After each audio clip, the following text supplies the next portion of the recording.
Hi, amazing viewers. Welcome to Christianity over Islam channel with Shamoun. And on this episode of this beautiful debate, a female caller asks Christians a challenging Bible questions. Let's watch this video as we get more educated. I just have It's only very beautiful, huh? Yeah, she's on her way out of Islam. Oh, glory to God, Nuri. Even your light means, your word means light. Jesus said he is an-nur, but go ahead. yeah. I came across this one verse where Jesus he is like a lot of people, not only Muslims, but a lot of people take this verse to like argue with it. He calls a Gentile woman a dog. Yeah, Yeah. I know you're going to go there. Yeah. Yeah. I just have a question about it. Oh, that's too easy to answer. Did you even know she was going to say that, right? That's crazy. Yeah, you're freaking out. See, I knew where you're going to go. He was here saying it. I was saying it. Yeah, he really the dog. was. He was. Yeah, so I knew that's where you're going to go. Okay, yeah. Did you guys hear what the objection is? This young lady is also falling in love with Jesus, and I'm going to answer it for you. So Jesus called the Syrophoenician woman, the Canaanite, a dog. So we're going to start the context, Matthew 15. All right, and Jesus went away from there and withdrew to the district of Tyre and Sidon. And behold, a Canaanite woman from that region came out and was crying, "Have mercy on me, O Lord, Son of David. My daughter is severely oppressed by a demon." But he did not answer her a word. And his disciples came and begged him, saying, "Send her away, for she is crying out after us." He answered, "I was sent only to the lost sheep of the house of Israel." Now, this is why I wanted to start at 24. Notice he calls the Israelites lost sheep. First of all, I'm going to go systematically. When I show you the wisdom here, you're going to be more in love with Jesus. I promise you. Okay. But first of all, he said the sheep are the Israelites. They're lost. That's not good, right? If you're lost sheep, that means you lost your way. And now the shepherd has to go find you, right? Yeah. Okay, so keep in mind, he says, I've come to the lost sheep of it, meaning Israel is in a bad situation. They're lost.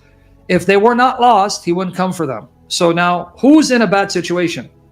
The woman or the Israelites? Yeah, Israelites. Number one. Now watch the metaphor. Now the metaphor. Oh, I guess because the woman already believes, but the Israelites don't.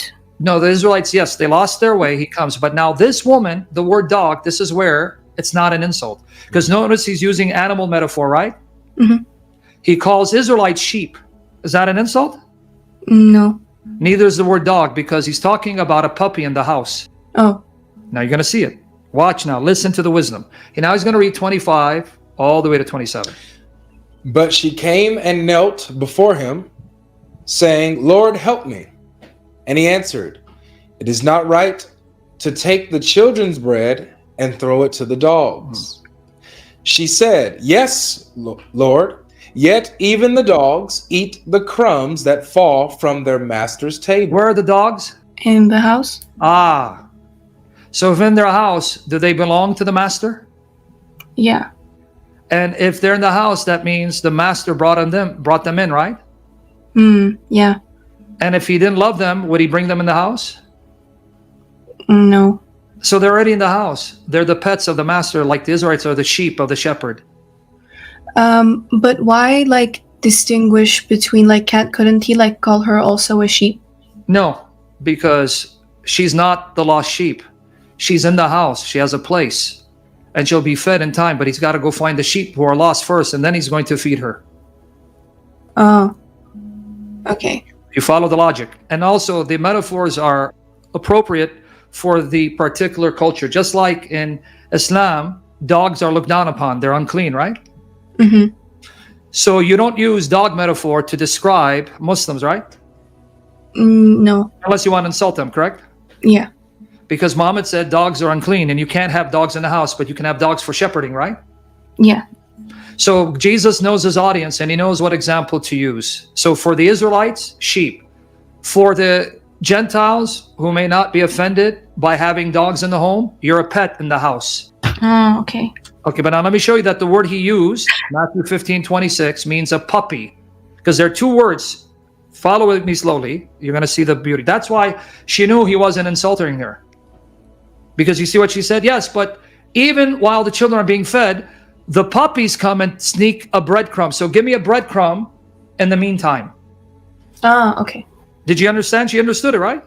Yeah. It's a bit difficult for me to understand, but I'm getting it. Yeah. Okay, show her this before you go there. No, it's okay. Don't feel rushed. Don't Before I watch it go again. where? You go back to the text itself before you go to the Got Greek. it. Watch again. And he answered, it is not right to take the children's bread and throw it to the dogs. Now watch. Yes, Lord, yet even the dogs eat crumbs that fall from their master's table. So in the house, who do you feed first, the children or the pets? The children. But she goes, yeah, I agree that the children should be fed, then the pets, but don't the pets also sneak a breadcrumb here and there before feeding time? So Okay. he's saying, okay, give me a breadcrumb for now. Because then he's going to turn his attention to Gentiles and give them the gospel, right? Okay, I get it. Now, I've come to preach the gospel to the Jews because they were given the promises and they're lost. So I'm here to announce I've come to fulfill the promises that were given to them. After that, I will then turn my attention to the Gentiles. Okay, that makes sense. Move on until you get it. First, he's saying, look, I came only for the lost sheep of Israel. Now, understand why. Of all the nations, who was given God's promises? Israel? The nation that's given God's promises are the Israelites, right? Yeah. Not the Gentiles. So does it make sense that Jesus is going to go to that nation that was given the promises that he comes to fulfill? Yeah, it makes sense. That's why he says, I'm here for them. They're the ones given the promises. They've fallen away. So not only am I coming to them to show them that the promises are being fulfilled, but I have to bring them back because they have been lost. In other words, they're not safe anymore and they're not in the sheep pen. They have run astray and far away from the shepherd. Okay, In other words, they're in sin. Yeah, that makes sense. Okay, so now understand the metaphor. But what does he say to the woman that she understands? He's not saying you're garbage, you're filth, I don't care about you. He's giving her hope because he's saying, what? She's a dog in the house, because the word for dog means puppy. So she understood, oh, you do have a place for me. Alright guys, this is the part where this video gets more interesting. If you are yet to subscribe to this channel, please do so and hit the notification button to be notified each time we post a new video. Let's get back to this video to get more details. You do love me and you will care for me, but you first have to take care of the children who are lost. There's actually a translation that shows. Yes, this, it's right? New King James Version. Oh, it shows puppies in New King. Yeah, I believe it says little dogs. Okay, so pet dogs, right? Yeah. What about the other one? The little dogs. Okay, right, keep on. in You're the going to see house. it. Yeah.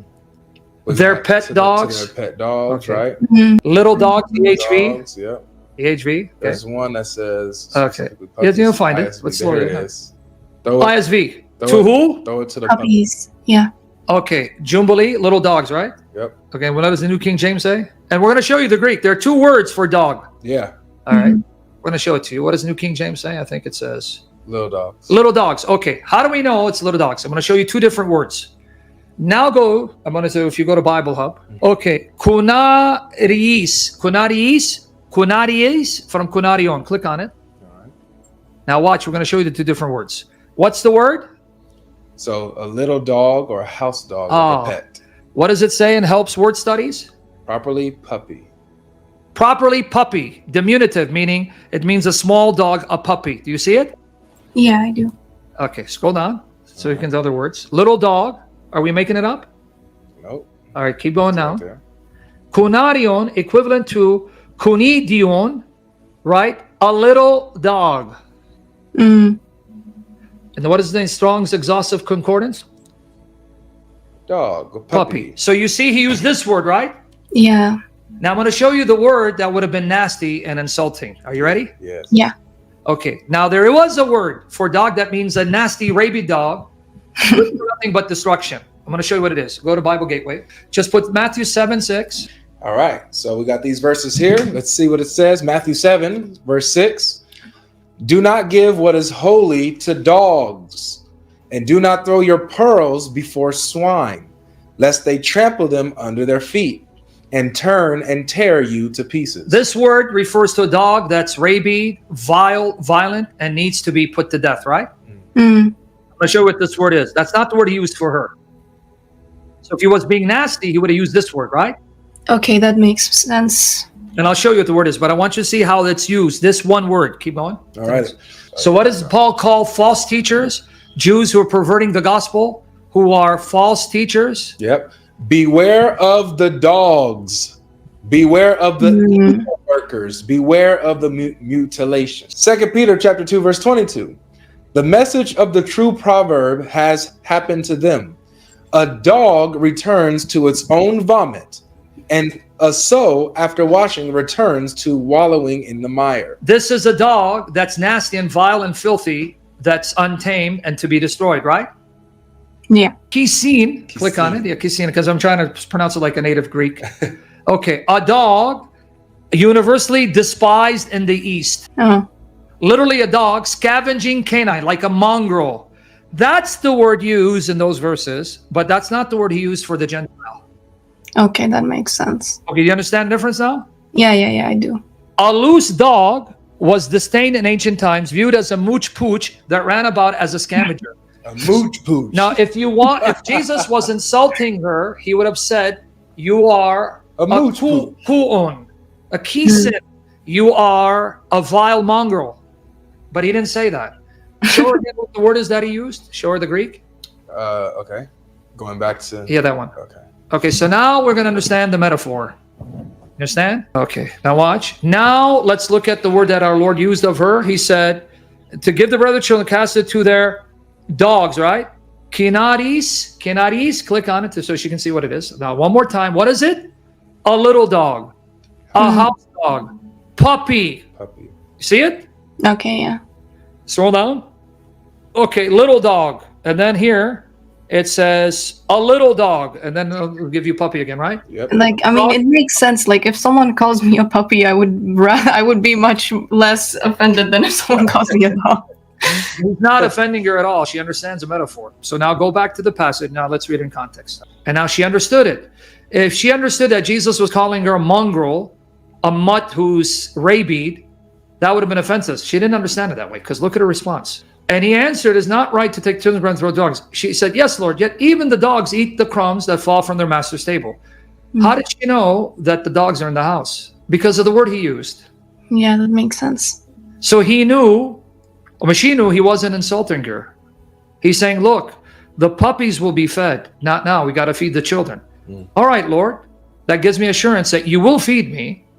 But in the meantime, even puppies sneak up the table and sneak a breadcrumb. Then give me a breadcrumb. Heal my daughter. He goes, go ahead, woman. Because you respond that way, she's healed. O woman, great is your faith. Be it done for you as you desire. And her daughter was healed instantly. So where's the insult? Yeah, it makes a lot of sense now. Where's he insulting her? She understood. He was giving her hope. You know, see, this is why it makes me want to cry some. When I read the Bible, sometimes I end up crying because how beautiful the Lord is. He was giving her hope. And that's, Yeah. Sorry, sister, it hits my heart. Because he was telling her, giving her hope. Look, it's not fitting that I ignore the children because Israel was God's son. And then focus on the puppies. He's telling her they have to be given the message first because the promises are theirs. But when he says puppies, he's assuring her, you are in my house and I am your owner and I care for you and love you. Just be patient. I have to take care of the children who are lost first. He was actually giving her hope. Yeah, that makes a lot more sense. Right, welcome back, guys. I believe you were able to learn something new from this video. Let us know what you have learned, and also don't forget to drop a comment about what you've learned in the comment section.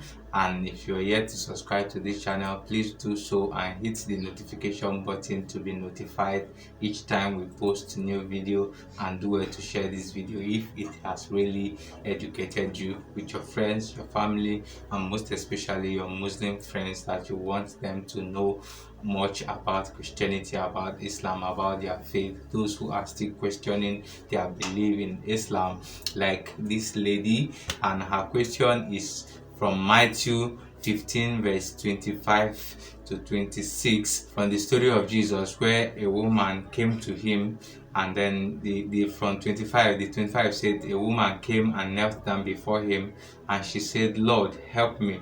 She said, but Jesus answered and said, it is not meet to take children's bread and cast it to dogs. So her main concern now is that Jesus called the woman a dog. According to her, she said Jesus called the woman a dog. That is her own challenge. But in the same chapter, Jesus also called the Israelites who were not saved the lost sheep of Israel. So it is important to note here that Jesus uses metaphor in many of his teaching, but that does not mean that that person is what he said literally, but a symbol or representation of the ideal to fit into the narrative he was trying to drive. Not that that person is a dog, but it is a metaphor he uses mostly when he's teaching, and he's using parables mostly when he's teaching. And so when the woman from the Bible understood the use of that metaphor, that was why she was not angry that Jesus uses that metaphor, a dog, on her, but she pleaded her case further to get her request met, and she got her answered. So for you now saying having issue with it, and many Muslims have been driving this narrative for a very long time, that Jesus called that woman a dog, but that is not the case. That was never the case. It is just a representation, a symbol for him to drive a story. For more understand that most of Jesus' teaching, if you understand the Bible and if you've been reading the Bible, you will know that he uses parable mostly when he's teaching.